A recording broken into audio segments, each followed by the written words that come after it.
The old man smiled and thought to himself, 2 fools in 2 days, a fine bit of luck. And the old man struck the same bargain with Donal that he had with his brother. So just as Myles had been sent out to the barn before breakfast, Donal was sent out to tackle the enormous pile of corn. He set to whistling a merry tune and shucking corn. After an hour or so, he spotted a wagon coming down past the barnyard. He stopped the wagon and said to the driver, "Now, I've got a real bargain for you. Take this pile of sweet corn here into the market. Trade it for milk and bread and as much money as you can get. Keep the money, but bring me the milk and the bread on your way back, and I'll thank you in advance." Donal went back to shucking and whistling. Presently, the old man popped his head into the barn. You doing all right, Donal? You missed breakfast. "Oh, I'm snug as a bug in a rug." Well, you're not angry for missing breakfast. "Angry? Why, no, me sweet old man. You're kind to ask, though." The old man went away, somewhat confused. Well, that night when the old man went back to the barn, he found Donal lying on the corn husk, drinking milk and eating a delicious loaf of bread. Oh, where did you get the eatings? "Oh, I traded some of your sweet corn for him. I hope you're not angry at me for doing such a thing." The old man caught himself, remembering the bargain.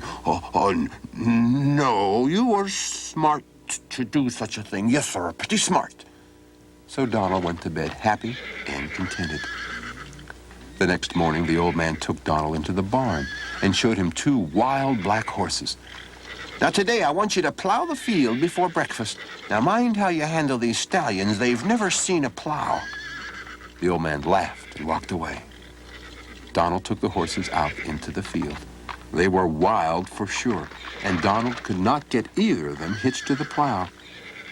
After a while, Donal spotted a farmer leading 2 old gray workhorses down the road, and he stopped the farmer. "How would you like 2 young, proud stallions to call your own? Just give me your horses, and I'll give you mine, even trade." The farmer gladly exchanged horses. Well, that afternoon, the old man came to check on Donal in the field. Where are me fine blacks? "Well, here they be. You're looking at 'em." "Oh, they were fair feisty at first, but I laid down the law, and they've been working their hearts out. They've turned gray just trying to please me. Hardest working horses I ever saw. Once they gave in. I hope you're not angry." The old man had to hold his breath. His face turned red. No, I'm not angry. Why should I be angry for losing 2 precious black stallions? No, I'm not angry. He stomped back to the house. Well, the next morning, the old man woke Donal, shaking him and speaking in an urgent voice. "Donal, me boy, last night a wild lion got most of me chickens. We've got to get rid of him. He lives in the wood beyond the field. I want you to bring him to me before breakfast." Well, Donal rubbed his eyes and thought, "Now, I've got plenty of pluck and spirit, but I don't know if it's enough to face a live lion. This might be me bad day." But there was nothing to do but go into the wood and face whatever might happen. Deep into the wood, Donal was surprised to meet a tiny green man who looked at him seriously and spoke. "Do you have a wee little worry in your heart, young man?" "Aye, that I do." "Would your wee worry be about a great wild lion?" "Aye, you've got the long and the short of it." Donal realized he had met one of the little good people, and he smiled. "Can you pull me out of this one?" "Aye, and I'm beholden to your family, so I'll do you a good turn. Now you take this rope here, and when you see the lion, shake it at him like so. The lion will be powerless. After you shake the rope, take the lion's tail and pull it through a knothole in the nearest tree. Then lead him wherever you will. He can do naught but follow." So off Donal set with the rope to find the lion. It didn't take long, for he could hear it roaring and just followed the sound. Suddenly, as he rounded a bend, he found himself face to face with it. Seeing Donal, the lion made a mighty lunge. Donal shook the rope at him, and the lion came down on all 4s, paralyzed like a stone statue. Donal took his tail and pulled it through a knothole in a nearby tree, and then he led the lion away. Well, up came the tree by the roots, and together they plowed up a swath of forest all the way back to the old man's house. When Donal came up to the house with the lion and the tree, the old man took fright, ran upstairs, and screamed out the window, Donal, me lad, get the beast away from me door. "What say?" Away with you, you horrible, ugly beast. "Oh, you think he be ugly? Well, he's as the good Lord made him. But that's not the question now, is it?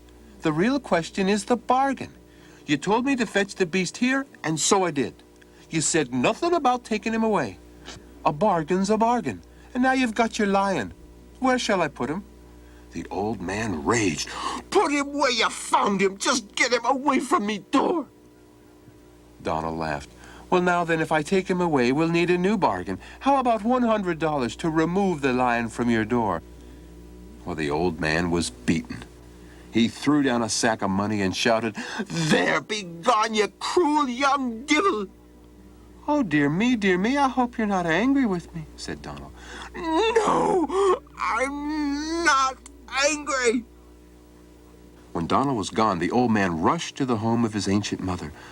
Oh, mother of mine, I'm saddled with a mean young thief who's to work for me till the cuckoo sings.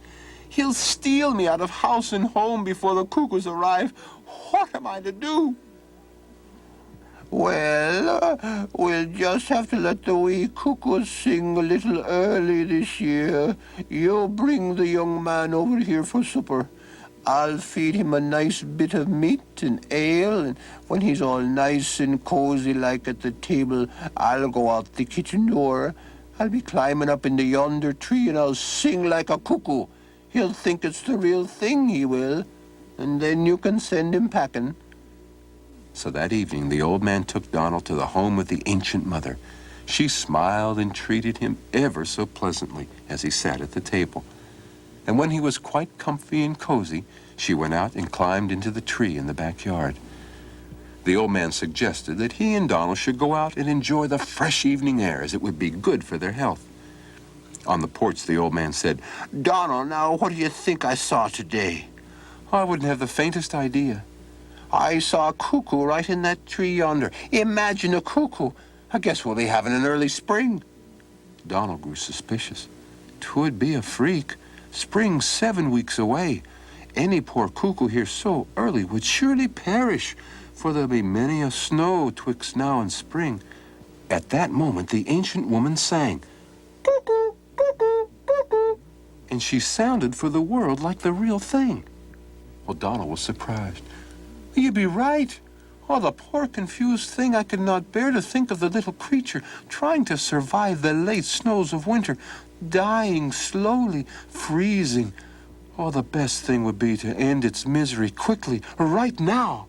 He took a slingshot from his pocket and fired a pebble into the tree, hitting the ancient mother square in the behind. She fell from the tree in a heap, screaming and rubbing her injured bottom.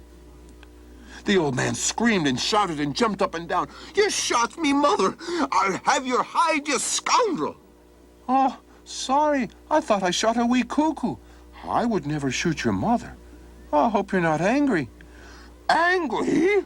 I'm furious. You're a devil, you are. I'll thank you to leave this very minute. "Oh, wait, me master, wait just a minute. A bargain's a bargain. You've admitted you're angry, so it's down on your knees." The old man could do nothing. A bargain was a bargain. So Donal took the ancient woman's scissors and cut all the hair from the old man's head, leaving him as bald as a rock. Then Donal collected his $50, put that with the rest in a red handkerchief, and marched off to tell Myles the whole story. Love